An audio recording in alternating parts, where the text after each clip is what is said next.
for a mile and a long way for $100, because I'm sure that's what they go for, because there'd be people like us that say, "Ooh, I need to go over with ice."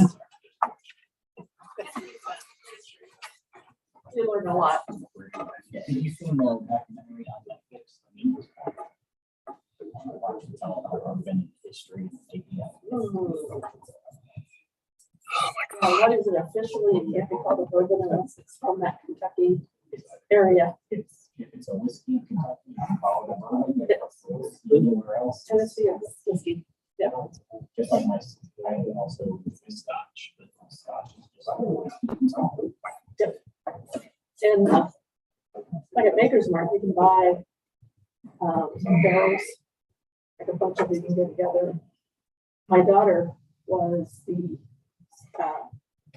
adult beverage coordinator for Kroger for several years, and they went down to Maker's Mark, and you can add your own little things to it.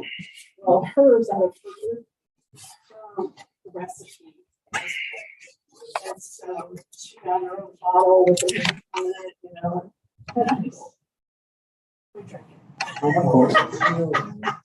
As you're supposed to. That's right. Yeah,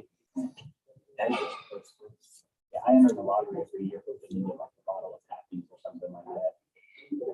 Yeah, I know. But I can't win if I don't enter the lottery every year. We don't have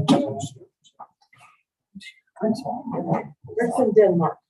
Denmark. Okay, so Denmark. Oh, okay. So, all right. Oh, wait, I'm trying to get the thing to move over so I can go in. The two of us will have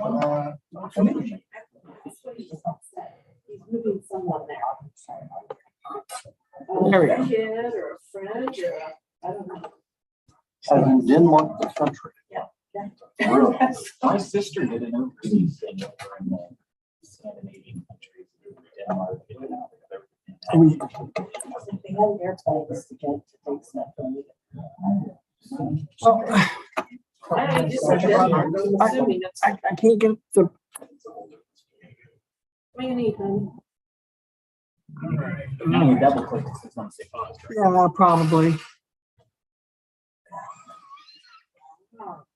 Try it again. If you drag it to your laptop, it works a lot better. It went away. Really? Is Brian? No. It's gonna pause again. He's not on here. That's why I have his update. Let's say stop or part. It says pause.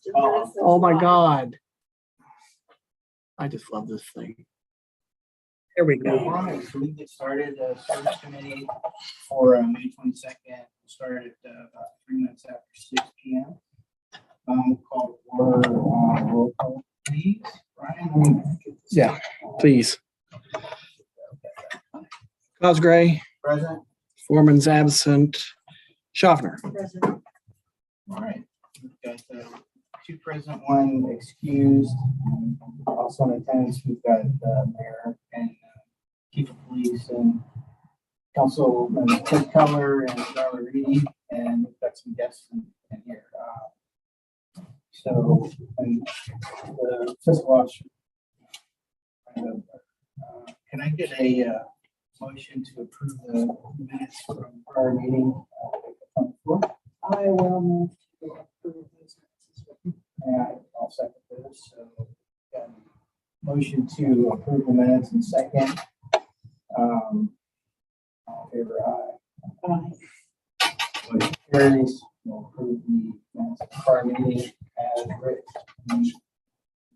So we've got visitors. Does anybody want to speak to the service committee at this time? All right, we've got Mr. Taylor.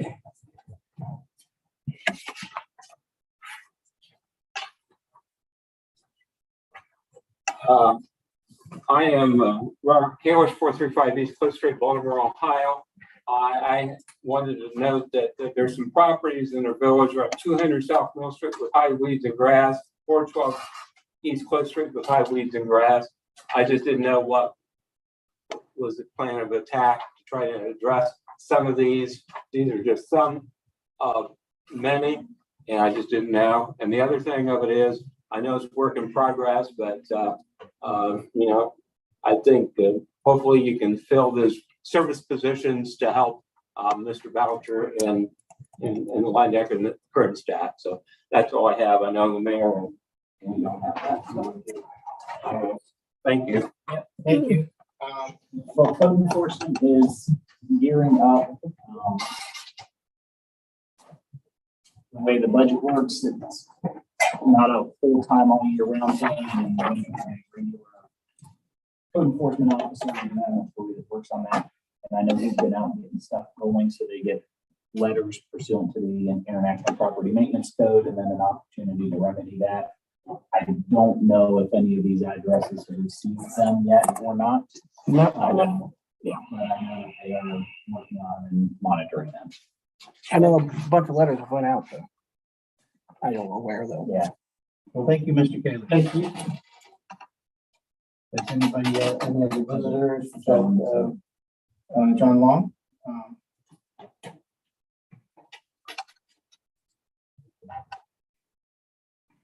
Thanks, gentlemen.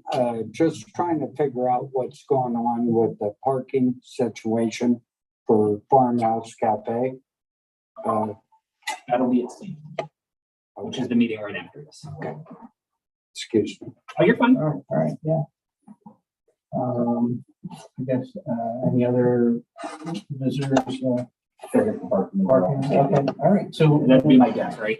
we'll move on from, visitors. So on the agenda, of course, we have the goals for 2023, the 5-year plan for streets. We've got the 5-year plan for the water treatment plant, the 5-year plan for the wastewater treatment plant, and the 5-year plan for I&I. And as I said prior meetings, we have pretty much a good outline of those plans. I know the I&I plan has been published in prior years, and we're moving forward with those. We have various ideas for the wastewater treatment plant, as well as we're currently working on the water treatment plant problems. I know there's a lot going on there, but they're being remedied. And the streets plan, I know that we have outlined ideas for the next few fiscal years for paving and infrastructure. So it's a work in progress. Any questions on that? So we can move on to reports. I know the village departments. Yeah, I've got that. Brian Holbrook had a prearranged vacation from prior to moving into village administrator, so I told him he didn't have to cancel that since it was prearranged and paid and involved other people. But he emailed everybody out the report, and I just put a couple of the highlights and stuff, as well as one new update. It'll affect the department. My understanding, Brian, there you go. Yep. Lifeguards being trained this week. So good deal. Streets, I did have a question. We do have to hire a laborer. I know I've seen the job posting and description, but I didn't know if council wanted to put that on Indeed. Here's the good and bad with Indeed. We put it on there and it gets out to a lot of people. The bad is anytime we click to review a resume, we get charged for it. So there's a cost. Now I can add a couple of questions such as, do you have experience doing A, B, C, X, Y, Z? But if they answer the wrong way, it may not get through to us. So if one of the questions is, do you have experience operating a backhoe? And they say no, we'll never see it, but they might have all the rest of the experience we want. Which, to be fair, on a street labor position, you want some, but you don't have to have a lot. Again, the downside is anybody can say, "Ooh, I'll apply for that," and it's just it takes them 3 seconds, but it costs us money if we accept it, and we can only see so much of what's submitted without clicking to accept it. How did we do the VA? It was on Indeed, and I think they ended up with over $1,000 Mhm. to Indeed for those. Mm-hmm. To some way, you can't put in an email, say if you got questions or concern, email, you can't do that. You had. No, we use it down there when we recruit. And, there's no way, now there is, the only thing you can do, and a friend of mine told me about this little back and forth sort of thing, and it's nothing, you know, it's nothing that's not there for your use. But so when the person comes up, you can click on it and read their resume, but you can't contact them. There's no way to contact them. If you click to contact them, then I think that the police department, what is it, $20 for each one? Yours is up for $1,000 too. I think it was $22 per application for PA. The flip side is because there's not a lot of newspapers anymore. We're stuck with website, Ohio Municipal League. I mean, we could go to the town crier. I mean, Try the town crier. we could do the town crier. We could probably, I mean, if push comes to shove, we could do the Eagle Gazette. I mean, and running it legal Gazette for a couple of days might be cheaper than doing. Indeed. It's a lot cheaper. It would have been like maybe $100. But I don't know what their circulation is these days and anything, but I mean. Well, you would have some online too. Yeah, it could be, online. We would get the Eagle Gazette online, so. Do we want to go with because Indeed also seems to be more professional based, I would think. Yeah, I think so too. So if we're looking for a laborer, just local papers. Go local papers.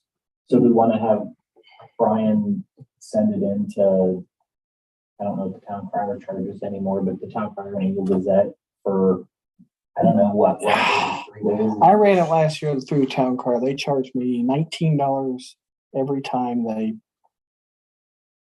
posted it. I think I ran it last year from last part of March, all of April, and part of May, and it was like 19 or $20 each time they published it. Basic experience requirement. Driver's license, 18 years and older. High school. I mean, it's a labor It's very- position. I mean, it's. I know you feel about this, but how about posting on Facebook? On our Baltimore website? You're on the Bowl website. Yeah, it was on the boat. It might have got kicked down now because it's been up for a while, but we can repost it and someone can share it. If I had the actual wording of the ad, I could put it on the Facebook page, you know, that'd be great. Yeah, I mean, we can repost it on the website again. It's still there. It probably just fell out of the news. I didn't see it there when I was on the website earlier. So that it's up at the top again, and then you can share it, not shoot you a text when it's up there. And Debbie, you just grab that link and share it. We can try that. So maybe that'll get us more interest. It would be beneficial to do the. But yeah. Yeah, I just need what the write-up is, and I can set it. Okay. So we'll do that. We'll get it Yeah, that's what I reposted. noticed. You guys can share it, and then we'll get it in the papers for at least a week or a cycle and see where we're at. Okay. All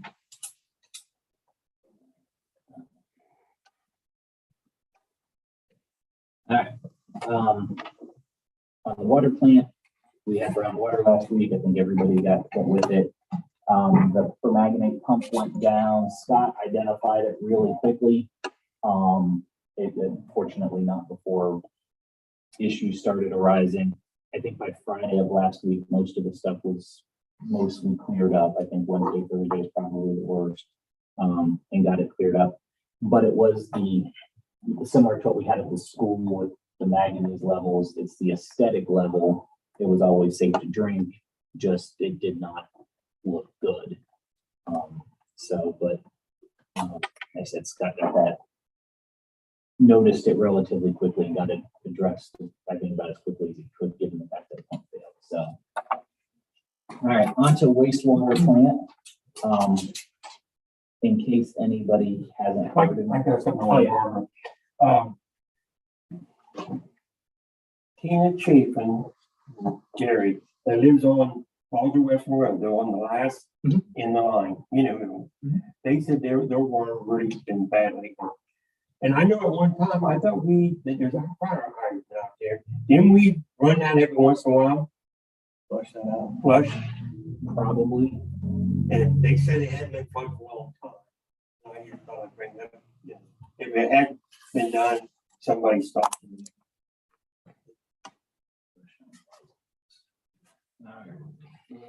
Ask Scott. I couldn't tell you when the last time it was.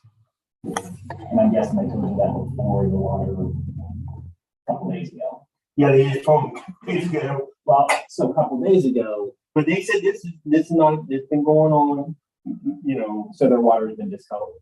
yeah, this, For a little bit. this fall, winter, yeah. Right. Okay. It just happened November, last time they flushed it or whatever, but you know, Okay. it needs to be cleared up. Okay. All right. On to wastewater, in case anybody hasn't heard. Brad Kinnison put in his 2 weeks today. His last day will be Friday, the following, not this week, next week. I'm not surprised. It's actually a really good opportunity for him professionally, so I'm excited for him and his family. There's never a good time to leave a great employee though, and right now, exceptionally yet. So that puts us into a little bit of a quandary out there because Brad was a class 1. Our plan requires a class 2. Brian Holbrook had talked to a couple of class 2 operators, primarily about the contract position. Since Brad was a class 1, we only needed a class 2 out there for 10 hours a week. Though I believe one of the operators was requesting $140,000, which is a little high for us. I don't know where that falls within the range of things. But I told Brian Holbrook, who called the EPA while he was on vacation, to talk to our rep there about what can we do, because with the class 2 gone and Brad there, we had 30 days to get a class 2 in, and try to figure out, do we have a little more time, or are we still stuck on that hard deadline of about 8 days from now for a class 2? I know she gave him some contacts and people to talk to about coming in to do it. But that gets us to the next problem, which is our plant is unlike any other. The reason Brad had a hard time with the class 2 test is because it's based on traditional plants and what you learn by doing. So someone that has experience in a traditional plant, I don't want to say it's going to be a challenge for them to come into our plant because they don't work the same. But we're going to need to find a class 2. I also spent some time with Brad this morning talking about what's needed out there, because he's been in that plant office. I mean, even though he doesn't have a class 2 license, I trust him more than a class 2 person coming in to run that plant. And some of the issues we have out there, like we ran an auto for the first time this past year, and the first time in years that it's run an auto. But it hasn't been running auto recently because there's only Brad out there to do the work, and he can't do the cleans and some of the maintenance that is needed by him to keep it running in auto. And so then it goes back to manual so that he can control it. I asked him, and he said flatly, we need 2 to 2.5 people out there minimum to run the plant. And that's not 2 people. Like today, he was out doing headstones at the cemetery. He's like, the operator needs to be there all day long. There's enough to do to keep it running, to do that. And another person needs to be out there because some of the work that needs done, you can't do with only one person out there. He was telling me there's chlorine lines he has to run. Well, he's got to go up a 12 to 16 foot ladder to run them. And if it's just him out there and the ladder slips and falls, I mean, that's, no one goes out there unless there's something for them to go out there for. So he could be out there for hours by himself. So when council's looking at a wastewater 2 operator, probably also need to be looking at a service worker that's out there so that they can do some of that stuff, because right now the plant is not in auto because the cleans and the washes aren't getting done. Because there's not someone out there to do it, and he keeps getting called to other areas, so. Exactly. So, but, Brian H, like I said, has already started on stuff. And then, when we get back from the EPA, we'll figure it out. You know how we, kind of share the water cost? Do we wanna check on Walnut Creek or Walnut Creek District? Walnut District? That guy over there, would he be able to help us? I don't know. I know the EPA gives us a list of class 2 operators that will go to other locations. The difficulty is, one, the person being out there day to day to run it. Because even though you need an operator out there for so many hours, because the plant's not in auto, someone has to be there all the time. I would be willing to bet there isn't a, Brad's probably getting called right now from the state about something that he's got to check. There isn't roughly a day that goes by that there isn't something going on. So, you know, if we're talking, do we need our operator for a couple of hours? Yes, we need one of those, but we also need the person out there to do the work. And, you know, can that person be the same one for a while? Sure. But I mean, we're kind of asking someone to come into something brand new, you know? Sure. So, but so that's where we're at, wastewater. And I know Brian was going to follow up with some stuff and check some emails to try to follow through given that, so. So we'll be posting for, I guess that's another discussion when we get to the when we're talking employees and salary. But, you know, council, we need a class 2 operator, but this council also I think you need to discuss a service position out there. And probably part of that discussion needs to be almost a hard break. I mean, it's a small team and they all have to pitch in, but our water operator, and there's nothing that says that if we get someone with class 2 operator's license and 30 years experience that comes in here, you know, to do this for the next 5 or 10 years, they're not going to want to go out and jump in a hole on a water break. So, you know, where we've had employees cross lines for a long time, this might be a forced opportunity to say, no, you're the water plant worker. You're the water plant operator. This is what you do. You're the water operator. This is what you do. You're the street laborer. This is what you do. Because it sounded like there's too much going on. So I want to pick on, you know, Dylan or Peg or even Scott before he was the water operator. If there's mowing to be done, streets to be done, and stuff with Brad to be done, where do they go? Well, they work for Tim in the street, so that's their first thing. And so everything else got pushed back. So when we're talking the salary level in here a bit, we should probably think about Brian, do we even have a wastewater service worker in the, I don't think we even have that job position in the pay scale, unless it fell under like. I think it's just under service, yeah. But something to think about is each, especially that plant, need its own, and they stay dedicated in their area. So, all right, any questions on that? So, All right.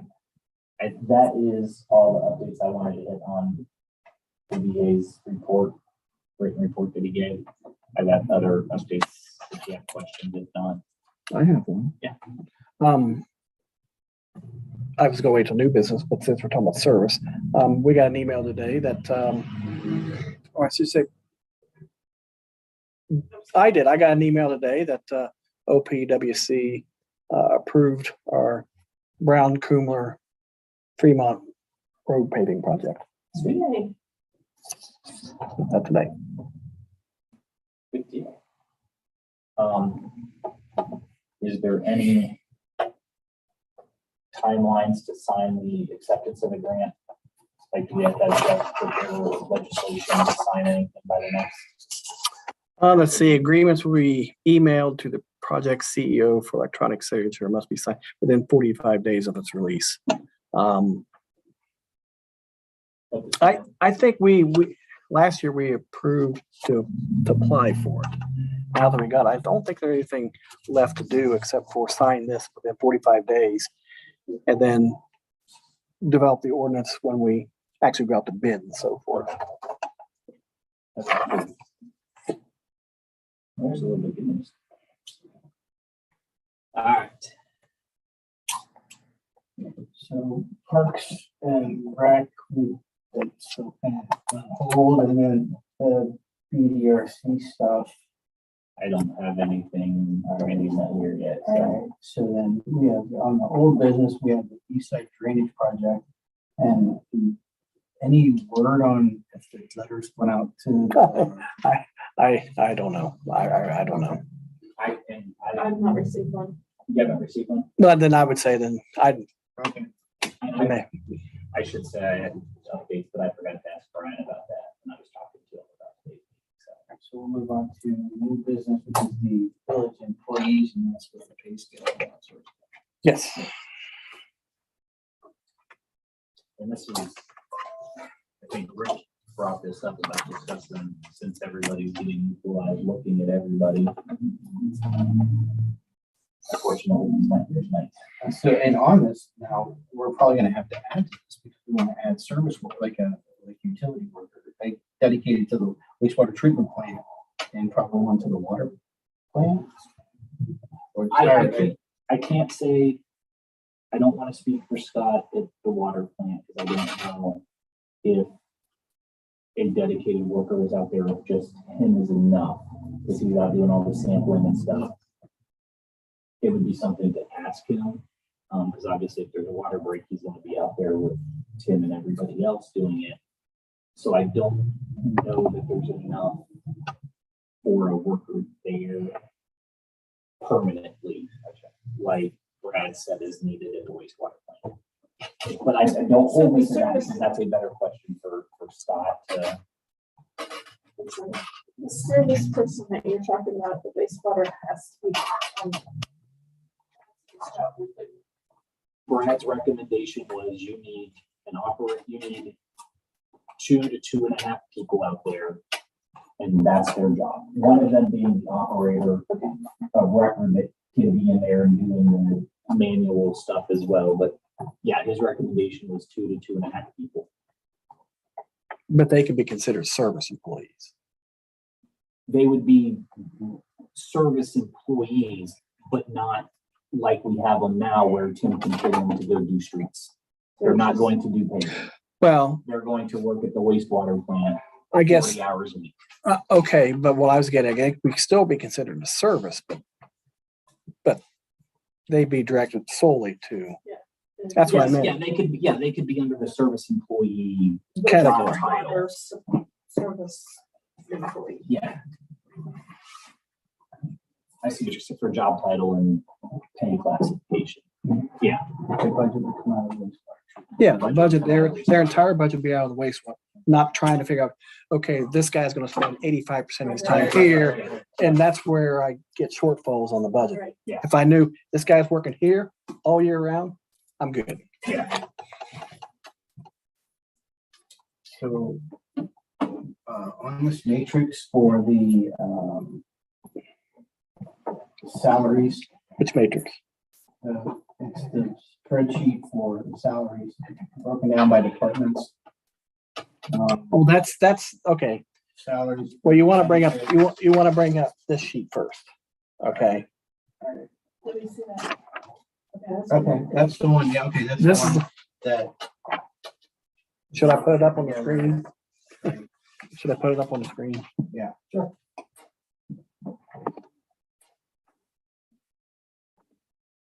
Let's see.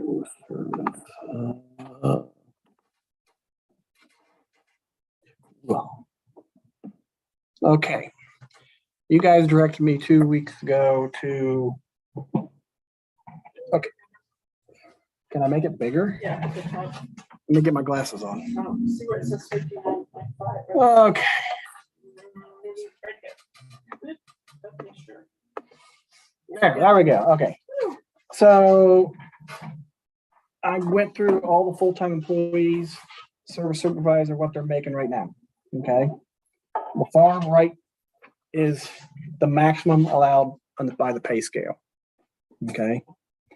The middle one there is if council would authorize increases. Oh, yeah, the difference between the maximum amount of hourly wage versus what they're making now for the service supervisor is $6.50. Half of that is $3.25. Okay, that's where that $3.25 comes into play. So if council would give employees half of the max, you're looking at potentially of an increase for the service, another $6,700. The water operator, he's already making the max. Wastewater operator, a $10,000 increase, and so forth. So I took those half increases and plugged them in to what they're making now. Okay. And kind of projected that's what this spreadsheet is.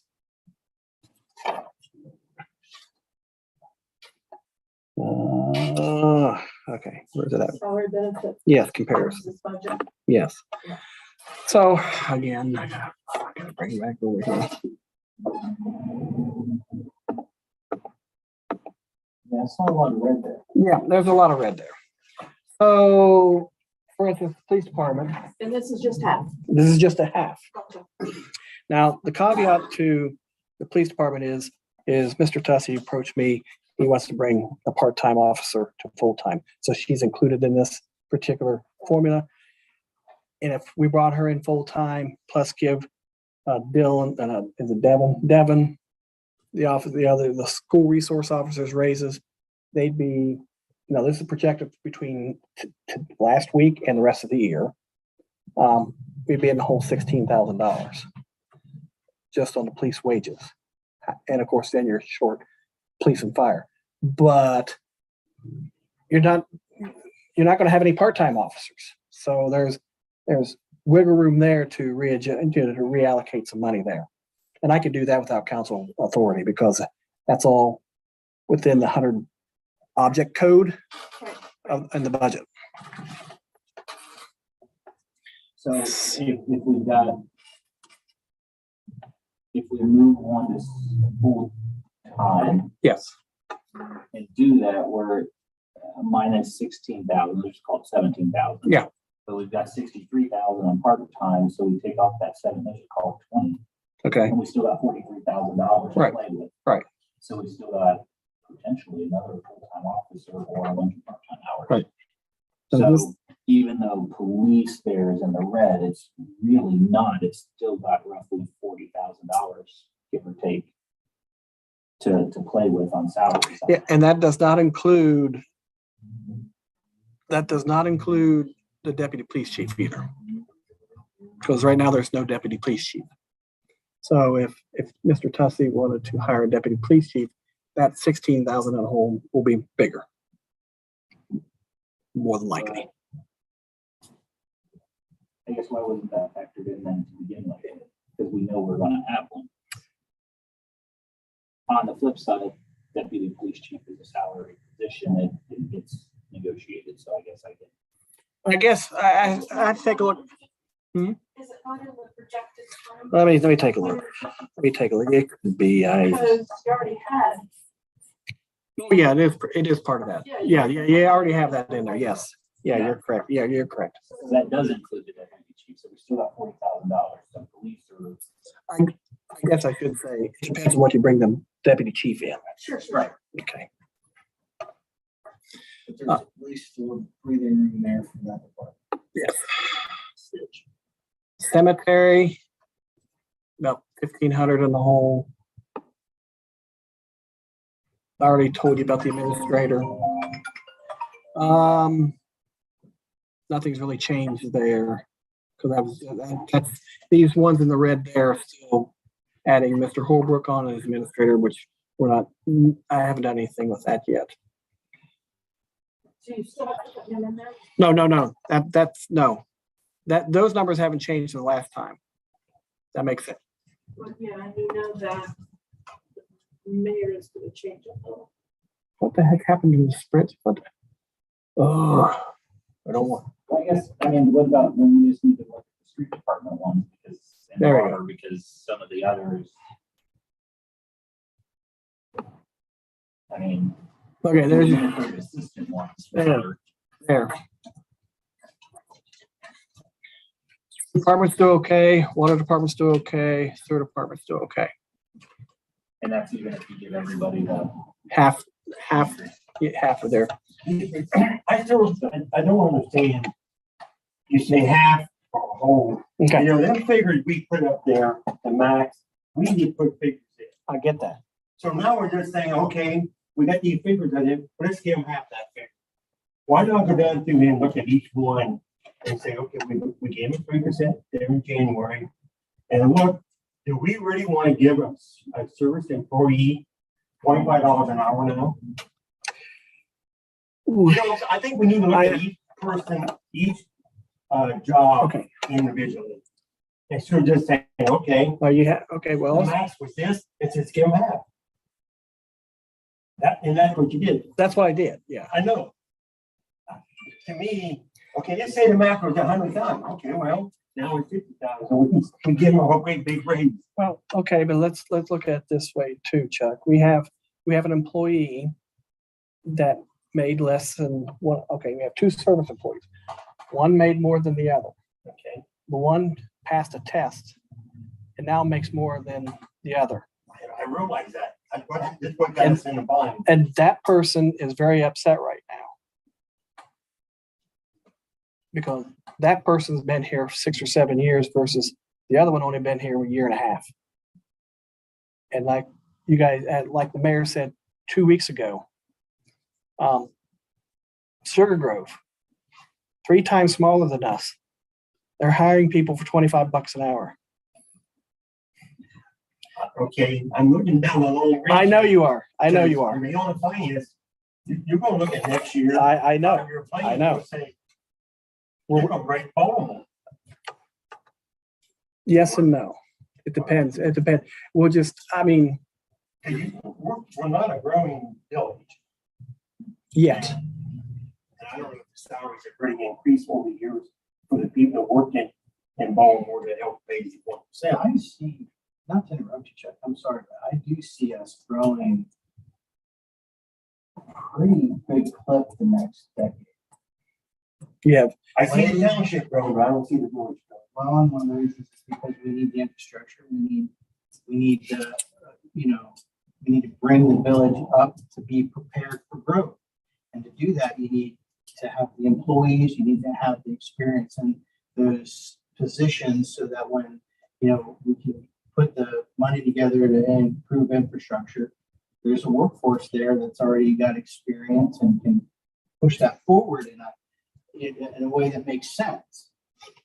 I'm not saying we don't need to give them a raise. I just don't like the way we're doing it. I think give each one maybe a percentage, or look at each one individually and say, okay, we got service supervisor. Yes.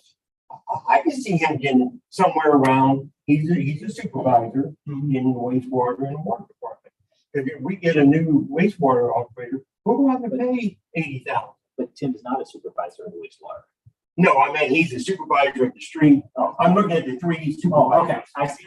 And that's why I'm looking at service, Tim, then you've got the water operator, Scott, you know, now we need a new wastewater operator, and we're gonna go out and look for a license too.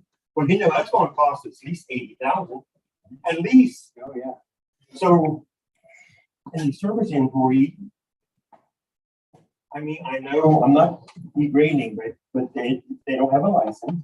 They're in here, we're hiring them to mow grass or help fix water lines or patch streets. And if we want to start paying them $25 an hour,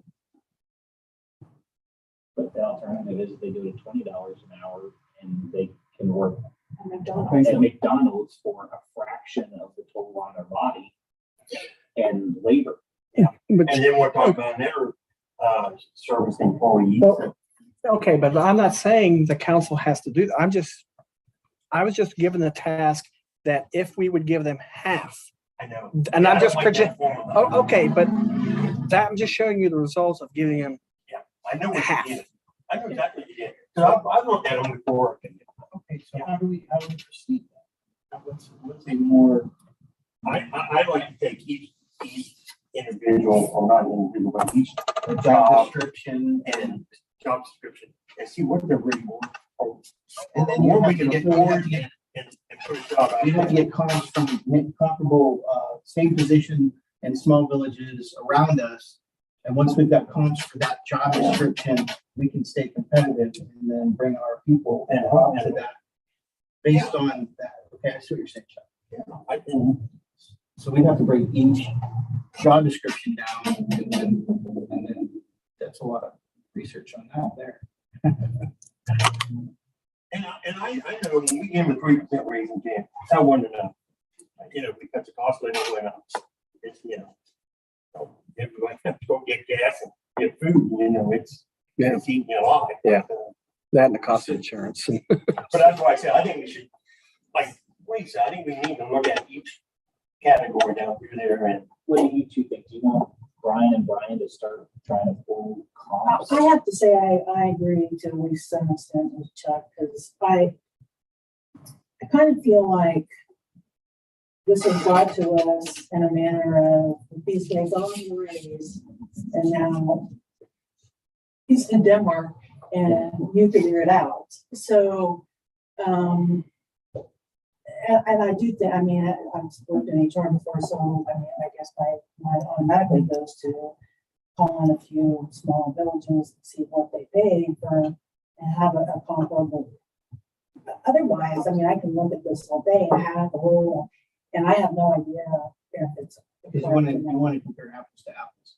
I know. Okay. It doesn't have to be down to the, We can have them start to look at comps and. but it's hard to make these calls without that kind of information. This is true. I agree. So Well, Brian, To do that. wait a minute. Who? I mean, it would be Brian and Brian to just start probably, well, the VA has access to some of the village administrator resources throughout the state, and stuff like that, and send out stuff on listservs to just get feedback.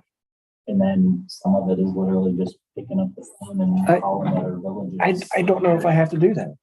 I just got Mel's salary survey not too long ago. Yeah. I just got their salary survey. 2023. Yep. I had the 2021, but Yeah, well, some of them are like, okay. didn't even get close. Yeah. Well, yeah, because you have to. But I know we participate because I completed the survey. Did If you get the survey, then you get a free copy of the So you can. results, and I think you can break it You can down. break it down Yeah, into you can. villages and then employees. Well, I broke it down when I had it. I downloaded the spreadsheet and then I took, I don't know, I think it was 35 to 29,000 people, the amount of people. And then I sorted that. Well, if they give it to you as a spreadsheet, you can just do a quick pivot. Yeah. Yeah, they sent it to me in a spreadsheet. Take less than an hour. I'll have to find. I can. We also like to keep close, like Millersport, I know, for instance, Well, and you can look, and like Granville. if they give it to you in Excel, you can. Or maybe Hebron. Well, no, because what you would do is you would break it down into service employees, you can break it down by county, but then you also want to look at comparable 3,000 population villages. And if it's Granville, it's Granville. Because it's, so you're looking population and then you're looking location. And then you come up with your range. So we'll have them start doing the comps in that. I'm gonna throw one other but consideration in for council as well, because when we were looking at this and I was going through my notes, our village solicitor has not received an increase in 8 years. Prior to 2016, every time council gave employees a raise, his went up 3%. Brian read the contract and said, well, the contract says this is your rate for 2 years, so I can't increase it by that 3%. And so he hasn't had an increase in 8 years. I went back to his contract and reread it. Always the first year of his contract is $63,60. $60,360. Okay. And then the second year, if council wants to increase it, they can. So on his, then the increase wouldn't be effective until next January. But I was looking at that, he hasn't had an increase in 8 years. And if you do a 3% increase per year, that gets him up to $74,235.21. That's a difference of almost $14,000 over the last 8 years. By not giving him a 3% increase. I thought we always, every time we talk about the contract, he always says something about his salary, doesn't he? Yeah, he What says, did he say? he does say so. I can't remember what that is, but he He's does. always like. He goes, oh, no, this, happy yeah, or- yeah, well, yeah. Not that we didn't want to, but it was, I remember him always saying, you know, I don't want to put words in his mouth, so. And I've been in that position before with other villages too, and it's always, there's never a good time to, hey, we need to, increase my contract rate. And in a meeting and stuff like that, it's never the right time. So when we started talking about this, I started looking at it so that I can bring that up for him. Because it's been 8 years. So when we're talking about making sure things get aligned, we should probably consider that. This includes our position into the calculations that we're gonna put together for raises. Well, I don't know. He's not considered a village full-time employee. He's a contracted employee. It's just my point is for the last 8 years, his contract base rate has always stayed the same. We didn't even increase it 3% each year like we did village employees. I know it's been 8 years ago when he come on board, he said, I don't want salary so much. I want the benefits. Remember that? Yeah, that's part of his contract that we Yeah, he pay, wanted some benefits and we did. which, Yeah. and he's a contracted employee. And in fact, we always provide him with health insurance and that kind of stuff. But as of 2 months ago, he only has life insurance. He dropped out of the village's Oh, did he? medical, dental, because he went on to Medicare Part B, C. He qualified. Yeah. So maybe we should just have a conversation with him. Oh, yeah. Talk to him. So, but No, thank for something you're saying. I would say I don't let mine go 8 years without saying, hey, wait a minute. So I think we have, some action items on all that. And is that going to come back through service again? They could probably go to finance next. Yeah, you can have the numbers in 2 weeks for finance. Okay. Okay, you just want numbers from around surrounding areas. The pivot on the OML. Essentially the same thing that you got here, but updated with the comparable, salary. This won't change. I'll just give you I'll just find OML. For the range. I'm just looking for the ranges. Yeah, okay. Yeah, because I know what Cherry did this about 3 years ago. Can you Everybody forward this to me, everybody Brian? in the right page. Yeah, we increased the. I have to find an email. Caps. But yeah, on forward what to me. range to Yeah. be. The right salary for, All right. Yeah, that came out late March, early April, maybe mid-April. I think I saw an email that was coming out, but I don't think I got the actual It survey. had to be turned in by the end of March. The results came back here just 2, 3, 4 weeks ago. All right, so yeah, The one I saw there was a lot of people that didn't answer, so the 2023. And we were not on there. Yeah, we are, because I looked at ours. I know, but when I saw it, Oh, we hadn't answered. no, we haven't. I didn't answer till late March. So I think we're good. You're done with that? we'll Mhm. take it to finance. Thank you, finance. So that was new business, any other new business come for the committee? Yes, I had asked to put the. Oh, that's right. I'm sorry. But I would like to have Brian here when we talk about him. So on the next agenda. I forgot. I The was, next service meeting, we'll put my salaries on there as well. yeah, I was gonna make a note of that, but okay. And then I guess, no further new business, the next meeting will be, first Monday in June 26th, 6 P.M.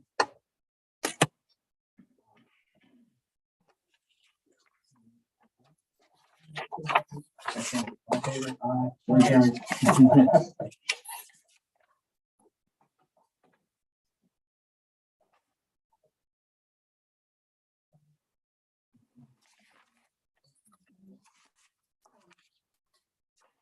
This thing for the neighbor is not on my website. If I look for employment opportunities, it says. Not on there at all. Yeah. All right, while we're doing safety, let's see where that's at. Brian, I gave him access to the update website when he could. I don't know if he's had the liberties of figuring out how to do that yet. And he didn't provide me anything yet, so. So that we have plenty of time for discussion. Okay, so let's go ahead and begin and call the safety committee to order, please, 6:52. Roll call. McCreary, Present. Keller, Present. Reading. Present. Also in attendance, we have the Schaffner council, we have the Conway council, we have the mayor, chief, and fiscal officer. We also, do we have any visitors that are speaking tonight with safety? Yeah. Lisa.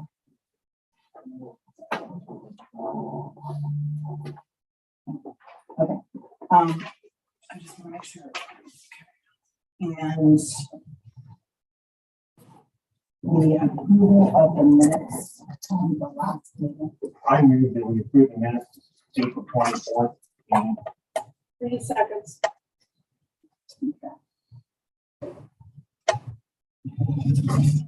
All right, let's go ahead. And Okay, how about all in favor? all in favor? Aye. Aye. good job there. Thank you, Brian. All right, let's go ahead and take a look at, we have some individuals that would like to speak tonight. Visitors. Mr. Kalish is here. You do not wish to speak. Mr. Long? Ladies, gentlemen, just want to kind of reiterate on what you said.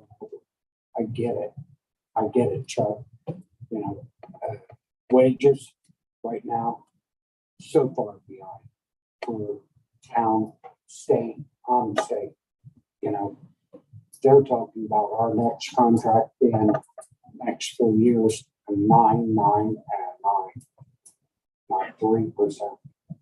You know, and that's just trying to get caught up. Private sector has surpassed us so much that it's crazy. I'm exempt, guys. I'm management, so. You know, I get it. I understand the hardship. I appreciate what you do, Brian, Chief, all of you guys, seriously. You know, it's just very hard keeping up with what is going on right now. You know, state probably further behind than you guys. I know that's hard to believe, but it's true. That's true, because I retired from there. I'm just saying, I get it. I understand the hardship. I want to address what's going on with the parking over here on top. I spoke to the business owners that are directly across the street from me.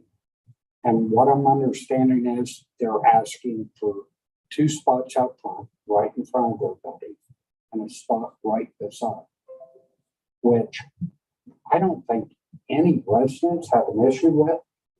We understand, we're just trying to keep parking in front of our homes. We know if we leave that spot during business hours, people can pull in. We gotta figure out where to go. I'm not taking anything from them. It's small business. Chief, you know, I have my own business for 12 years. I only want to see business do well. And those folks, I get along fine, you know, I have no issues. None whatsoever. I don't know how we came up with 100 feet in all 4 directions. I'm not sure where that arrived, because it wasn't from them. I spoke to them. You know, they feel like they're being made villains here. I'm just saying, guys, I don't think. No, Thank you, Mr. Long. thank you. We also have Mr. McLean. Did you, I know you have no indicated on here. Did you change your mind? Yeah, just a clarification. Hi, I'm Phil McLean. I'm at 207 West Market Street. I'm the residence 2 doors down from the cafe, where the parking issue is potentially going to be if there is a ordinance passed. I just wanted to clarify that yes, I would have an issue with giving them some kind of exclusive permission to park there, or some rule that would kind of create a certain class of people that can park there or not park there. And yes, I would have an issue with that. It's right in front of my house. It is adjacent to my property, and I'm here to hear what is going to take place before I have any other comments. Appreciate the discussion and the opportunity to say my piece. Thanks. Thank you. And we also have John McLean. Yes. Who does not wish to speak. So, thank you for coming in. And Mayor, I'd love to compliment you on your wardrobe selection today.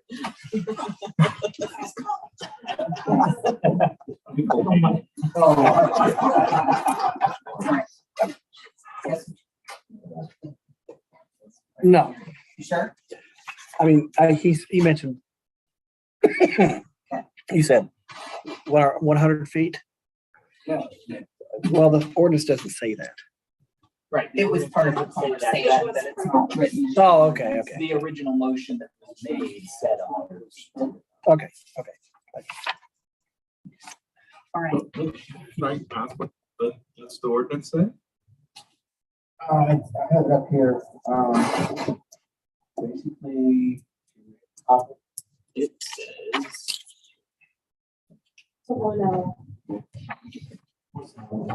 Can I have this?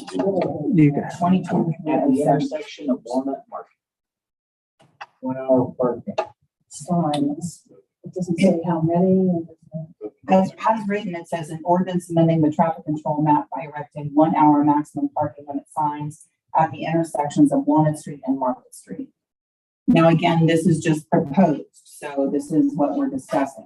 It says whereas various business owners located near the intersection of Walnut Street and Market Street have requested that a 1 hour maximum parking limit be established in order to accommodate customers of the businesses in the vicinity. And shall I continue reading? I guess I'm just trying to ask. We're residents here. Paying taxes, paying water bills. And I'm going to be expected to move my car every hour. Well, again, this is what we're discussing. So nothing has happened. It's just right now it's what is up for discussion. That's why what you are bringing to us helps us to make a decision.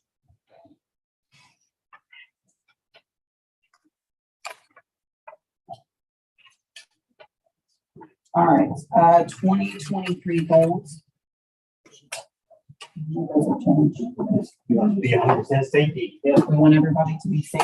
Nothing's changed. All right, reports, village administrator. I did not have anything specific from him for safety. Everything was service. Okay. Pretty much. All right, thank you. Police department, Thank you. Got officers in training. They're now back. We're coming into the summer months. And we are in the process of scheduling our SROs to work overlap shifts into the night, give us more night back coverage. We're working a couple of cases that have us really tied up right now. But we're moving forward with trying to get staff back up to where it was prior to a few months ago when we lost 2 people. all right, 17. All right, thank you. Okay, old business. First on the agenda, parking issues at the corner of Mulberry and Main. That's the one we've kind of been up here. Kind of goes with the downtown parking stuff. I mean, short of, the fix stuff there where cars keep getting hit, the fix might be worse. You can't widen the street. Right, that would be a steep. That's a steep thing. Can I, We can, one thing on that? I reached out to ODOT to set up time for them to move up here. I went out and looked at the street, measured it, and what I discovered is on the west side of the street, there's almost 4-foot difference in width using their parking that is on the other. The line goes down the middle of the road is actually offset. Why it's like that, I don't know. But if they park along the curb where they're parked at, if you have like a dually or anything like that, I don't know how they get through there without getting hit every night. So what I'm going to propose to them is that they move that, they take that 4-foot difference and they split it and put 2 foot on this other side of the line. And I think that fixes all of our problems. Move the center line. Just move the center line. It's similar to the issue down here that's on 256, where you have that where it kind of. Where the dog is, yep, Yeah. exactly. well, shoot, it does it right there too. Yeah. Yeah. Okay, and I think that's what we're talking about. All right, thank you, Chief. So do you want me to keep this on the agenda or? Yeah. I so it I sounds like- would until we get Sounds like MoDOT. until all ODOT comes in. we need to keep Okay. it. We get something from MoDOT, yeah. Okay. Thank you. All right, so we're moving on to number 2, Farmhouse Cafe Parking Ordinance 2023-07. And I don't know if this is the appropriate time, but I did receive information. Should I read? Is this an appropriate time? I mean, it's your discussion, so. So this is from Ms. Williams. It says she was unable to attend. She doesn't really have anything to add to the conversation. She's asking on her behalf to reiterate that I'm only asking for 2 to 3 spots out front with 1-hour parking only during business hours. From the time 8 a.m. to 2 p.m. Monday through Saturday, and the striping on the side of the business. If they were to put parking signs on the side of the building, it does not help as that is an inclined walk. And there are only steps to access. So I just needed to contribute that. Well, and have you been asked to table this until the sponsor is available? I think that's reasonable since the sponsor is not here. Correct. So, Well, I mean, it's the 3rd reading in council. Well, yeah, we don't. Is that right? Here. yeah, you would table We don't it. take- Some of the discussion here. Okay. I'm inclined to agree with tabling it when we get to council. To council. I am as well. Okay. Yeah, since we can't take. But we can have discussion. Yeah, and since I've been driving, every time I drive through Baltimore, my wife said, why are you driving so slow? Because I'm looking at the street park and everything. And I even come by the other day, like around 11:30, 11:45, and I see a lot of cars parked. There was one spot right in front open. They on the north side, there was one car. I'm thinking, this is lunchtime. Is there really an issue here? I don't know. I don't know. I hate to pick on, on the resident. I don't want to pick on the owner of the business, but. Can I weigh in as well? But Absolutely, open for discussion. Well, I just, you know, till I see cars everywhere, I guess I might think something different. I don't know. I don't see that yet. And I drive through town all the time. There is always 5 to 6 All right, hold on, spots it's not open. visitor time. Okay, all right. Yes, so at the last council meeting, there was some discussion back here that I heard that, I don't know that everyone heard, but the one point that was brought up was that you can put, you know, first of all, she said she's got 30 people who regularly come, so I'm not quite sure how 2 or 3 signs is gonna help that. But the point was brought up that you can put the signs up, but it's not gonna, the senior citizens who they are meant for are not necessarily going to be parking in them. I could park in them. You can park, anybody can park in them. So I don't see the benefit. And I think I am, it's a good point. I'm sorry. My opinion is, who's gonna enforce it? Who's gonna, we don't have the time to enforce, oh, that car's been sitting there an hour and a Right. half. Which we already know we can't do that. You can't ticket that. That's, my thoughts are, give them one handicap, right, you know, the one right in front or whatever. It's a handicap parking. Typically older person, I am included, would be using that, and if they don't get it, they park where they're parking now. And that thought process should have been happening when it was agreed upon that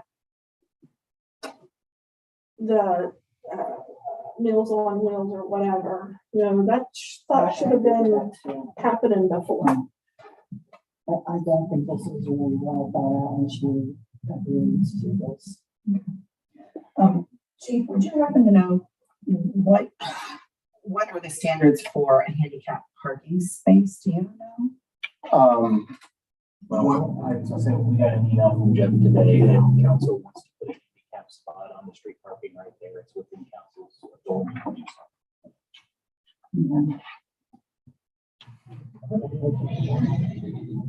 All right, so really there are no set standards, because my thinking was with the traffic and the speed at which vehicles travel right there, it's not really friendly for someone getting out if they have a wheelchair and they're coming off a ramp or off a lift off to the side.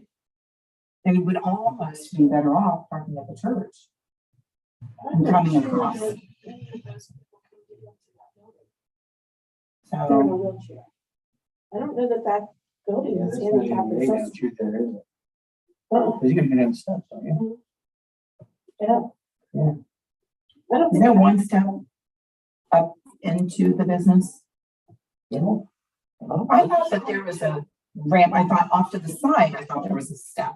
But I thought There's coming a in step, straight. if you're coming off the side street, there's a pretty hefty step to get up. Yes. If you're coming in off the main sidewalk, like the sidewalk is here and here's the door, Mhm. and it's actually ramped down Okay. to the door. Yeah, if you- But there's steps that go down into the little eating area outside in the front. So it's almost like just a ramp that comes down there. Oh. Okay. So, but I think it's all good conversation to have. So, okay. So handicap, yes, questioning the single hour spaces. Okay.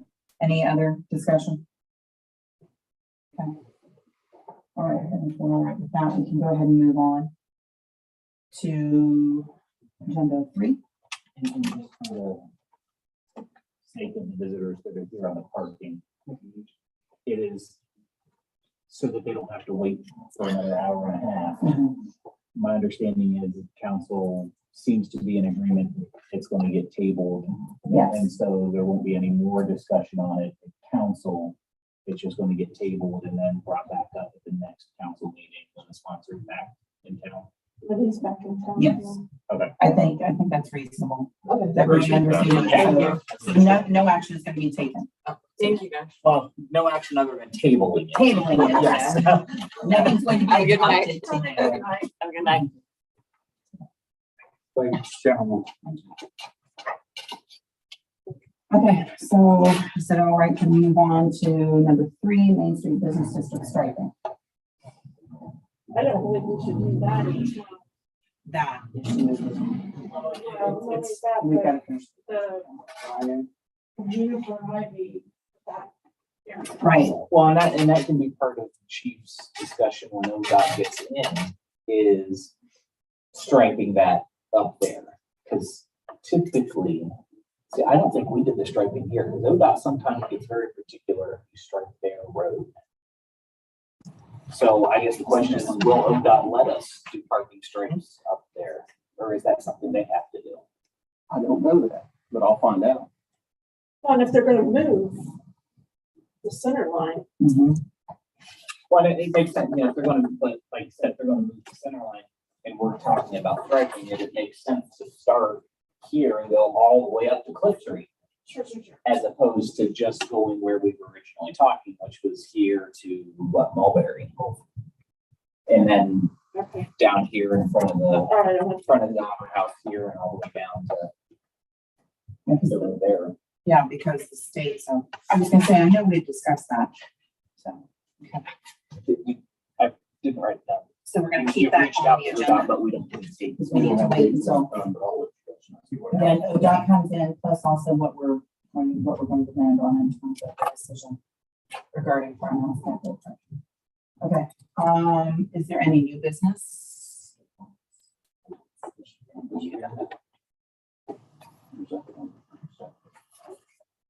I guess, because when we talked about, because this is the salary stuff, right? So since we have time, when we talk service salaries and stuff, we were also talking police salaries.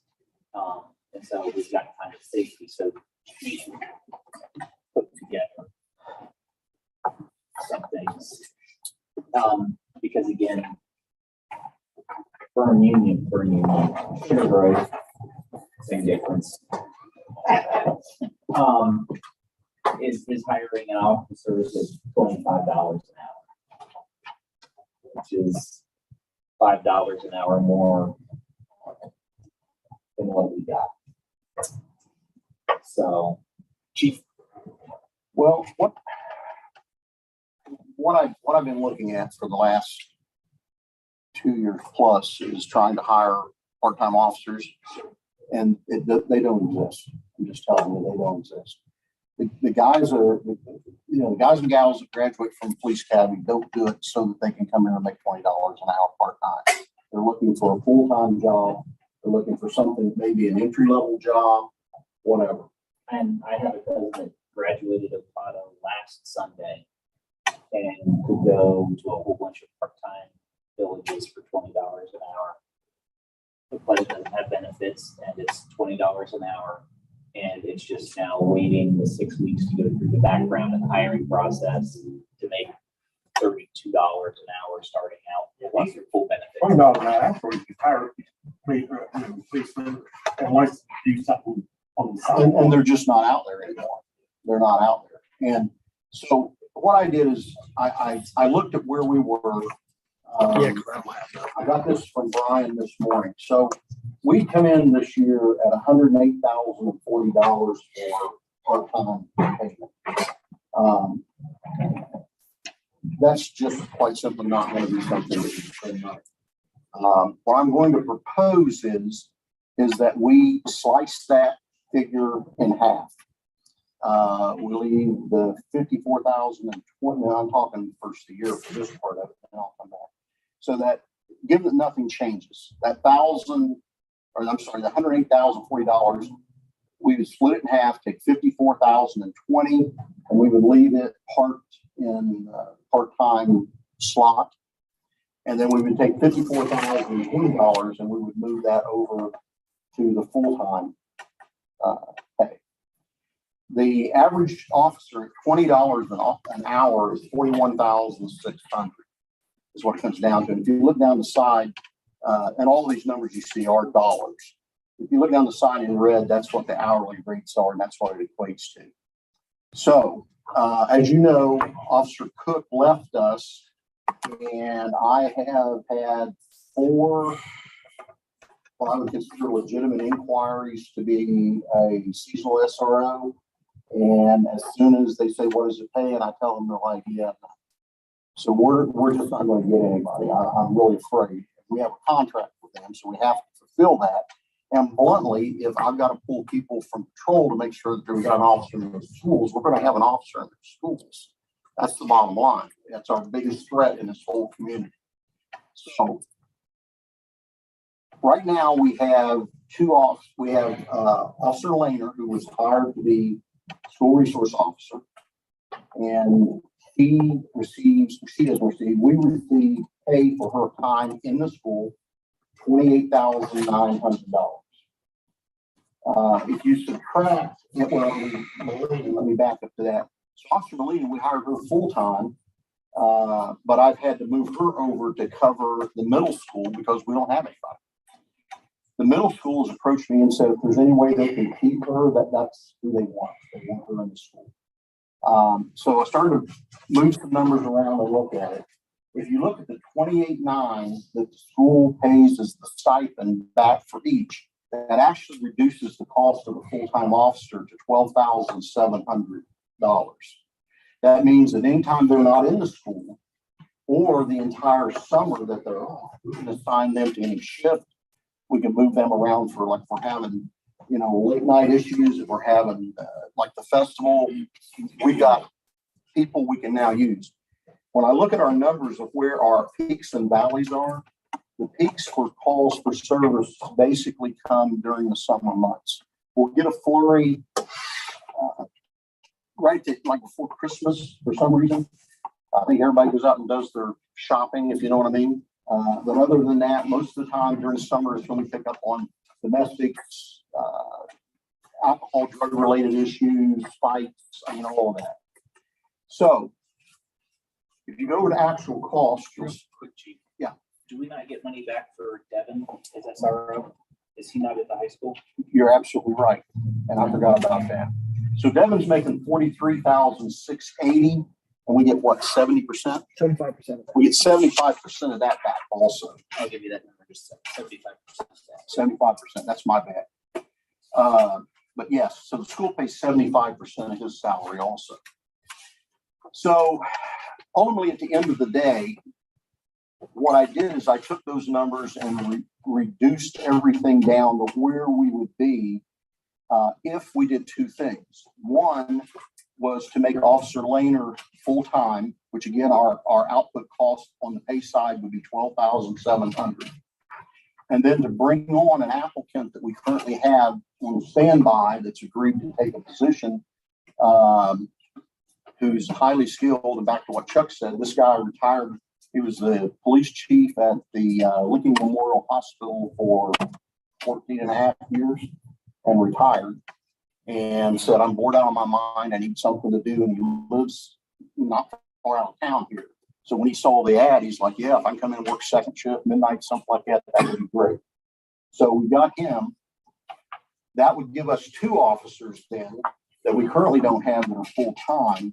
And at the end of the day, and this doesn't count the number that the mayor's working on here, but that would go from 280,806 on those first stated numbers to the actual cost being 168,986.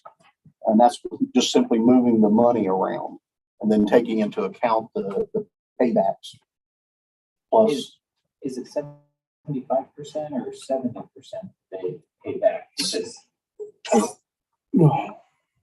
Well, it's 75% because Of all three of them? no, Okay, the other two are 100%. okay, that's they why. pay it's 100% of theirs. That's where So 75% at home would be $32,760, which would leave an actual cost of $10,990. So if you take that 30,000, you can drop that off to 168,986. So what we're doing is we're using the same money, we're just being smarter with it. That's the way I look at it. It also is going to build in enough money. The reason I wanted to park that other money over here is, and Brian and I are going to have a conversation with this, and then when I get the next year's my proposal, one of the things that we got to start looking at is we have like $2,500 for overtime or something like that. Well, we burnt that up in a minute because with the SROs, with training, FTO time, the FTOs, you know, they got an 8-hour training block. They can't go, oh, sit in the car for an hour while I do your paperwork for the day. So they end up with, you know, a half hour here, an hour there, whatever on that also. But that I always build in, and I think you guys know, for those of you who've been on council for a long time, I know this. The police department has always turned money back in at the end of the year. That's something we pride ourselves in, is spending what we need and no more. That gives me that money. If we have and you know, the mayor would know this, that if you have something like a homicide, if you have a shooting event, if you have anything along that line, the time you put officers out here doing perimeters, setting things up, there's time. I've been on scenes myself where I've spent 30 hours on a scene before I've gone home. So again, it's one of those things that we've got to have a safety net somewhere. Doesn't mean we're going to spend it, and hopefully we don't spend a penny of it, which would make me happy, but at least it's still there. But the bottom line is we're not really spending any more money than we've already got in the mix. And the monies that we're not spending now because of reallocating those funds can be put back into things like insurance reduction on what we're paying in insurance or other things along that line. So that's what I wanted to bring to you guys tonight. Mr. Farmer, Jim Farmer, who's the guy I'm talking about from up at the hospital, we've got everything done with him. I've got his entire background package is done. Everything is done, ready to go. It's just, I need some direction on where do I go with this. Now, I don't know if this is an appropriate time to bring this up or not. I'm going to do it anyway. So I started here in 2007 and I've been here all these years and it has been a wonderful ride, but I'm going to call it a day starting next year. Oh, jeez. So,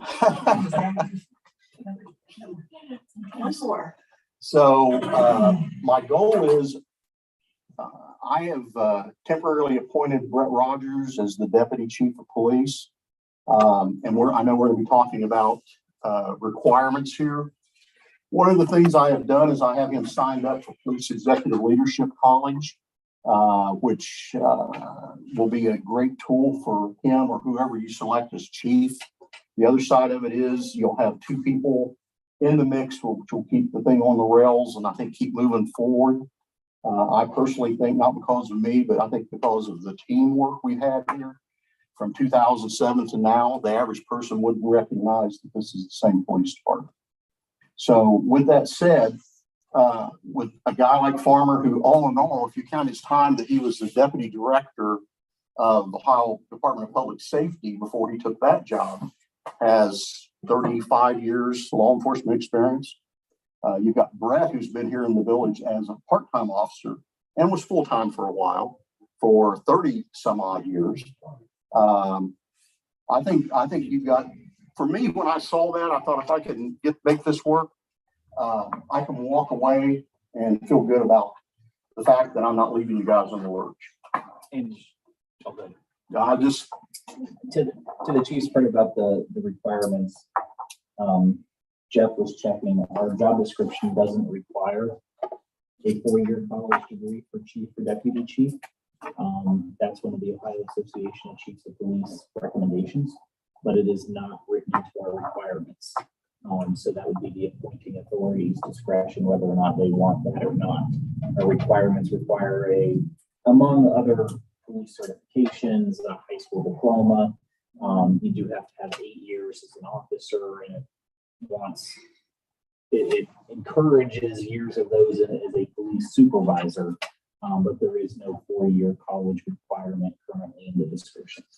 So that would be the appointing authority's discretion to follow the Chiefs of Police Association recommendation or not in appointing a chief or deputy chief. the only thing that I would like to add to that is that there's a section in, and this is the 5-cent version of what went on with this. So there's a section in the code that talks about attending a state or national training regimen. And the only thing that's different in ours is we name what is the big ones here in Ohio that are easy to get into, which is Police Executive Leadership College, Certified Law Enforcement Executive, FBI National Academy, which you have to be sponsored and go through a lot to get into that. And then the University of Northwestern School of Command. That's in yours and that's in this. And what happens back in the day, I brought all these. These are our job descriptions for the police department and also requirements which have to be hired. But at the end of the day, when I first came here, we had 6 pages and that was our policy and procedure. And I don't know how it's like that now. I don't know how much we got in there. To make a long story short, it was right at the end of, and Chuck, you're going to have to help me with this. It was right at the end of the time that Marcia Hall was going out. And there was a push to get a job description for every employee in the village. You know, at one time, I think I had all that. Yeah. I probably still got it down in my basement. And You're right, we did. So I was tasked with writing these and I wrote them. And when it came down to what are we going to use for our qualifications, in meetings with her and I don't think she's gone now, the then mayor, I brought up, Bobby, do you remember this, Bobby? Yes, I did. And what we did was we sat down and said, look, you know, the Ohio Association of Chiefs of Police is who they used when I went through the process with, I don't even know how many people in that process. And we decided that we would use that model. So I manufactured this and submitted it to them. And this is where this gets a little twisted, but for some reason it sticks in my head that it started under Marcia Hall, but I ended up turning this into Scott Brown. And it was my humble opinion, if anybody would have asked, that the reason I turned this in because they were going to put it in that book. And apparently they didn't. But anyway, if anybody wants to know or be a police officer, I've got how you can go about doing it right here. I'll be more glad to give it to you. Now, Dave Wolfle and his son, they don't work here anymore. No, they both work here. One's a volunteer. Dave Wolfle, the dad, is he's a volunteer for us. And what he does is, because he's a certified property and evidence technician, he comes in once a week, processes all of our evidence, makes sure it gets to the lab, and we get the results back. His son usually picks up a day a week for us. It depends on, he has his own business. So mostly through the winters when we really utilize him. All right. Good information. Thank you. Do you want to add This something? information, this money, what are you suggesting that we do? Up their pay? No, Or you that's the pay that do you it, currently or- have. No, it's okay. What he's saying is just moving money from the part-time line item to the full-time line I item. think it's more of an information that Brian can do that without counsel. Yeah. Just, here's what's going to happen in order to be able to get more But coverage. my, Part-time money is going to be Yeah. full-time employees so that they can work. the That's- schedule and we have someone. I was just- no, there'd be nothing on council's side on that. My question to you is, I didn't know you promoted Rogers. What am I supposed to pay him? Well, his promotion will go into effect when school is let out. It doesn't, all this. Okay, So we've got, the mayor and I are going to have to sit down and talk to him. And okay. some kind of So right now, whatever he is he's what- $20 an hour like everyone else right now. No, in this, I put him in at the 50,000, which is what, Well, I get that, but not right now. not right now. No. He's making Whatever he's making right now. Yeah, $20 an hour or something like that. Okay, So. that's all I needed. to know. All right, lots of information. Thank you, Chief. Thank you very much. All right, so our next meeting will be in June 26th, 6:45, and then will be following service. No one has anything else? Is there a move to adjourn? Adjourn. Meeting adjourned, 7:29. Anybody need us? Yeah. It's literally a second or something like that. I mean, we can hold off a minute if someone needs to refill water right the rest of it. It might take a minute.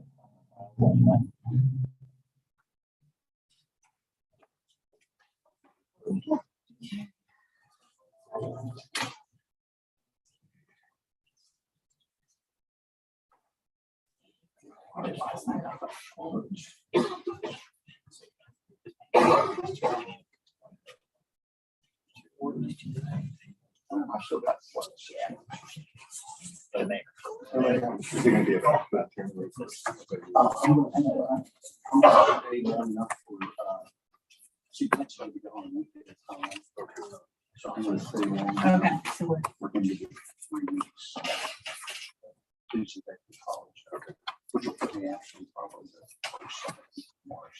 Oh, okay. My wife is so cool. All right, no need to break at 7:30, so we will call this May 22nd meeting to order. And with the prayer and the pledge. Our Father, who art in heaven, hallowed be thy name. Thy kingdom come, thy will be done, on earth as it is in heaven. Give us this day our daily bread, and forgive us our trespasses, as we forgive those who trespass against us. And lead us not into temptation, but deliver us from evil. For thine is the kingdom, the power, and the glory forever. Amen. Pledge allegiance to the flag of the United States of America, and to the republic for which it stands, one nation under God, indivisible, with liberty and justice for all. roll call. Cosgray, Present. Foreman is absent. Keller, Present. McCreary, present. Reedy, Schaffner. All right, we have forms, we can have a meeting. First item is approval of the May 8th. I'll make a motion, I'll move a motion that we accept the minutes of May. McCreary seconds that. Motion and second discussion on minutes. Hearing none, roll call. Keller, Yes. McCreary, Yes. Schaffner, Yes. Reedy, Yes. Cosgray. Yes. All right, let's see, approved as written. Moving on is approval of the agenda. I don't think there's any amendments. I move we approve the agenda for tonight. McCreary seconds. Discussion. Roll call. Keller, Yes. McCreary, Yes. Cosgray, Yes. Reedy, Yes. Schaffner. Yes. All right, we got an agenda. First is visitor. Anything worse? First, I'd like to congratulate the chief on his years of service and wish him the best retirement next year. So thank you for that. And if you can blame somebody, you might know somebody you can blame for being chief. I know you all post on the webpage the meeting minutes and agendas. I'm asking if we could, I'm proposing that the meeting agendas for all of the meetings would be posted 72 hours in advance, and that's 3 days. And then those meeting minutes, once they get approved, 48 hours after the approval of a regular meeting. Stated spatial meeting of all of your meetings of council, standing committees of council, and all of your ad hoc committees will be 24 hours advance notice of the agenda. And once those meeting minutes get approved, 48 hours. I just think that's transparency and best practices. So I know you do it. It's just backing up some of the days to allow the public. We all can't always come down here and get the agendas and things like that posted. By just thinking it just backs it up a couple more days. So that's, I'd like to consider this to back to go to the rules committee. Thank you for your consideration and any input you think you might have on that. All right. No other visitors. Move on. My report. Obviously, there's been a lot going on. Talks with Chief and Brad Kinnison and wastewater plants. There was a question that came up. Darla, you had asked about, does your position on council disappear? Yes. And I sent an email to Jeff, if you just what I sent you. Yeah, that's Okay. fine. Yeah, I'm So- still gonna research it. So Jeff's gonna research it, but according to the revised code, the president becomes mayor upon the mayor vacancy until the successor is elected and qualified. In the year where there's an unexpired term in the last year of a term, that just goes through the end of the term. There isn't a special election, so you're the interim mayor until January 1 of next year. Leaves your seat open. So when you go to the revised code for appointing council members, it has a provision in there that specifically says when the vacancy occurs because of the operation of the mayor vacancy position, the successor, meaning the successor council member, shall hold office only for the period the president of the legislative authority holds the office of mayor. So my interpretation, and Jeff's gonna research and hopefully say that I was right, is that you become mayor for the unexpired term. Council can appoint another person council member for that unexpired term, and then on January 1 or December 31, that council member's position expires, and then Darla would go back to her position on council, so that she doesn't lose her seat by unwittingly becoming mayor for 6 months. Now, when and if they appoint someone, will that person be the rules committee chairperson then? That would be up to the mayor, i.e. you. You don't. Because that's a good point. So there would probably be, they could be, or someone in rules could be elevated to chair, and that person would just take more positions on those committees. Okay, so basically what you're saying is what? I'm temporary mayor, and this person will be temporary, and then on the 31st, now, and I'm back to this. And you're back. Got it. I think council probably would have to elect another council president, since council president. But other than that, yeah. That would be at the first meeting of January. So because there's time, and it's only 6 months, that's why I did it early, so we can have this smooth transition. I haven't posted anything yet about a potential council vacancy, and since it's only 6 months, I don't know if you guys wanted to wait, think about someone that you guys might know that can step in to do it for 6 months. You know, a former council member or something that can get right in, do it for 6 months, and then is okay with that, basically, before putting it out there to solicit, you know, names. And again, we have time, we can, if, you know, at the next meeting in June, say, well, I don't know, or let's put it out there, we can put it out there and we have time. The idea hopefully being there's not a lot of language where you're a council person short at each meeting, absent, you know, going to Denmark. So. And I like the mayor's interpretation. I need to do some more research on that. Because if there's some other interpretation, that seems patently unfair. Seems patently unfair that you would forfeit your council position on a temporary basis, assume the role of mayor. But the revised code isn't 100% clear on that, which isn't quite a surprise. It's not clear on one. I appreciate it. And then the other thing, well, it kind of gets into the next part when we get to other reports, but it is fire board. Schaffner has a conflict now with some of the meetings. And so we need another council member to serve on fire board. If she's unavailable on those third Thursdays to do it. because it's a fire district, by law, it has a council member, a township trustee, a resident of the village, a resident of the township, and one person at large. So someone from council does have to do that. I don't. And my know. husband's on trustees, so. That can't have meeting soon. I gotta be here on Thursday. So I'm just saying, if Thurston can have a whole bunch of family on council and other things, I don't know that it's necessarily a conflict. If you're already there. I am not already there. Well, it could be. Night off. I don't foresee an immediate conflict with it. So what's the potential conflict?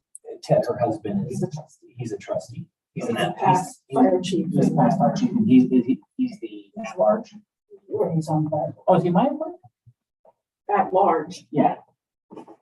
he's kind of rolling over. I don't know. I would agree. I don't think it's automatically a conflict. So, I mean, there have been situations where spouses have served together on council. So, the same village, or one's mayor, one's a council person. So, So think about it. We don't need a decision tonight because the next meeting isn't until the third Thursday, which would be in June 15th. June 15th. So we have a council meeting before then. So if anyone would like to step to the plate as opposed to making me have to pick someone, I appreciate that. Thank you, Miss Reedy. I think I want to order a bottle of Buffalo Trace. All these unwitting positions happening. So, all right. That's been it because it's been EA stuff, and like I said, with Brad and the chief. So that's it for me. If anybody has questions for me right now, I gave Brian's report. Everybody was here during service, so no need to rehash that unless there's any questions or anything popped up. If not, we can go to the other Brian. I really don't have anything, but I do have a question for you, or not really a question. I know that if you're resigning effective June 30th, I'm going to need a letter. Mhm. Okay. Okay. I confirmed with Board of Elections on that. Yeah. Okay. Yep. Okay. That's all I have. In that case, Jeff. no legislation on for first reading, no new legislation, no second readings actually. So we only have two pieces of legislation on for a third reading. And the first one is 2023-07, which is an ordinance amending the traffic control map by erecting 1 hour maximum parking limit signs at the intersection of Walnut Street and Market Street. And the other one is a resolution that Brian can explain in greater detail, but then essentially it's part of the ARPA fund. So, and Brian, I'm assuming that you're wanting that resolution to be passed this evening, correct? Yes, and as soon as I find some municipality that has or a copy of an ordinance, not to recreate the wheel, authorizing that makes remember I talked about making reference to this resolution. We need to do one for V3 in the contract with the Washington Street project. Okay. And then back to the ordinance with regard to the 1 hour parking. I drafted that as requested for the village. But I don't know whether if council wants to move forward with that, whether you want to be more specific with regard to where the 1 hour parking is, because right now it just reads erection of 1 hour maximum parking signs at the intersection of Walnut Street and Market Street. That's a wide area. I'm anticipating that ordinance being tabled tonight until the sponsor returns to the country. Okay. Okay. Say no more on that. So, I think normally when we pass legislation like that, it's more specific. So we define it's from this address to that address, or it's on the south side or the north side or wherever. And this is pretty broad. So it just needs to be further And I went off and I give Jeff the information based on my notes that I took at the meeting and listening to the video. And that's what I heard Mr. Foreman say, this is what he wants. And that's what I relayed. I didn't know about the 100 feet parking or anything. And if it was mentioned, I couldn't hear it in the audio. So, Well, I recall him making some comment to the effect, well, all corner store, and I thought, okay, that's pretty broad. Yeah. still. Yeah. Anyway, that's all I have. Move on, finance. Okay, Mayor, we need to have a meeting tonight, but our next meeting is June the 12th at 6 o'clock. Anticipate discussion on salaries. Yeah. All right, service. Serviceman, this evening at 6, we went over, the need to hire a new wastewater treatment plant operator and possibly a service worker for the wastewater treatment plant. And along with that, the adjustment in pay scale for the village employees. And we're gonna kick that over to finance. And also the OPWC grant for one of the projects went through. And our next meeting is going to be, the 26th of June, 6 p.m. And safety. Yes, Mayor, we had some lengthy conversations tonight. We continued our conversation regarding the Farmhouse Cafe and the parking. We also talked about Main Street and Mulberry Street, that intersection. And it sounds like Chief has been in touch with ODOT, and it sounds like we're hoping that they come sooner than later to take a look at, and just take some measurements, basically, maybe counter that difference where they have that line there in the street. So, and then we're also going to continue conversation with the striping on the streets once we hear from them. One more thing, we discussed the salaries, and we also found out from the chief that he's going to be meeting at the end of the year. So lots of information. Thank you. And our next meeting is going to be June 26th, following service around 6:45. All right. Rules. Yes, Mayor, we did not have a meeting tonight, and our next meeting will be June 12th after the finance. And please. Discussed most everything earlier on. We have quite a bit of training. We have the county coroner coming up to do a suspicious death seminar for the officers. Really, that's about it. We're up to speed on all of our mandated training so far, so I'm happy with that. And I did tell you about Memorial Day. You did not. I did not. Oh, sorry, we are having our ceremony again on Memorial Day, Monday, the FW talked about. Okay, you're gonna do the parade too? Yeah, we're going to start at Shoppers Ice Cream Okay. and go west to Secretary. I thought like it if you just ended shopping. I go wrong with that too. But yeah, so it's a shorter parade and step off is at 10. And we got the Senator Tim Chase. Oh, great. So half hour, maybe 45 minutes. Max. Yep, no problems. You're all welcome. Anything else from you?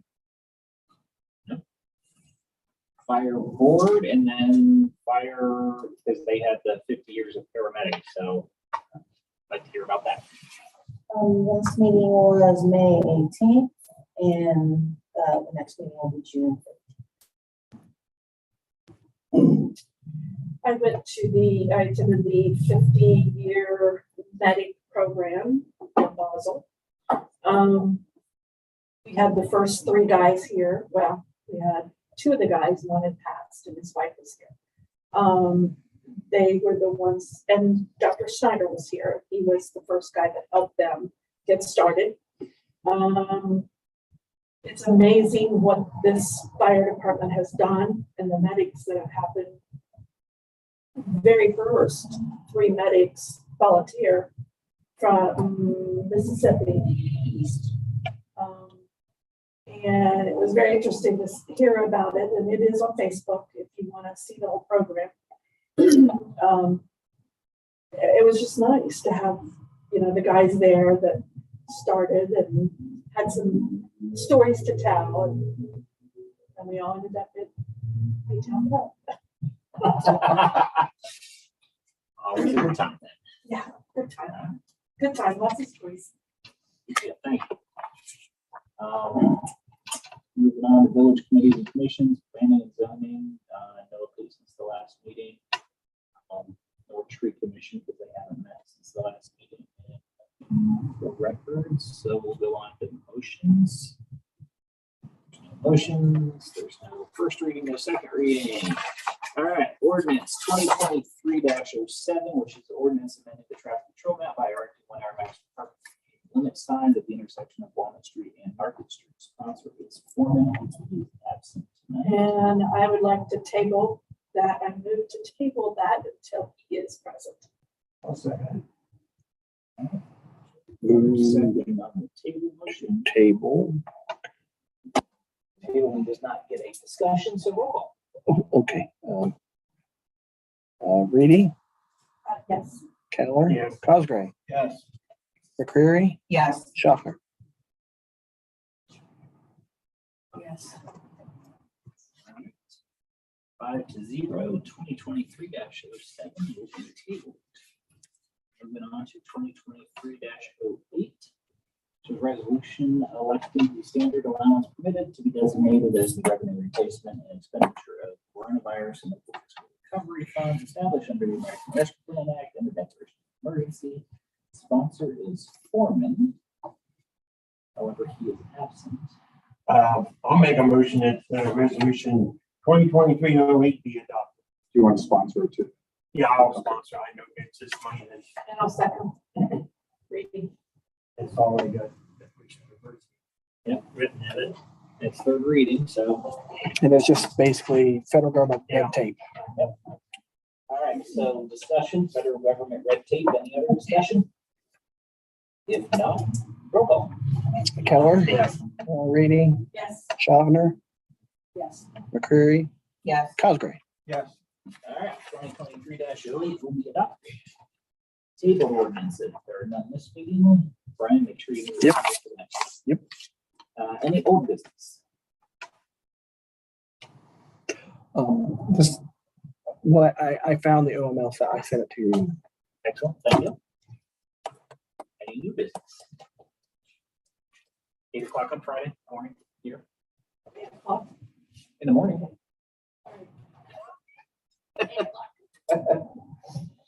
All right. Any other new business? Visitors, anything? When is the next planning commission and what is on the planning commission's agenda? What's the next meeting? The next meeting would be the second Thursday in June,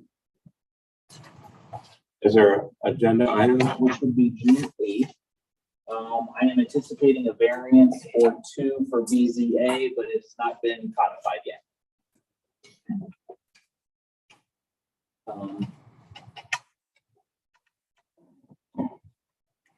Is that all? Thank you. All right, then. Next meeting will be the second Monday in June 12th at 7:30. There's nothing else. Someone else will have to make the standard motion. I move to adjourn. I'll second it. Discussion. All in favor, say aye. Aye. All on the same side. Hearing no opposition, unanimous voice vote 5-0. We are adjourned at 7:53.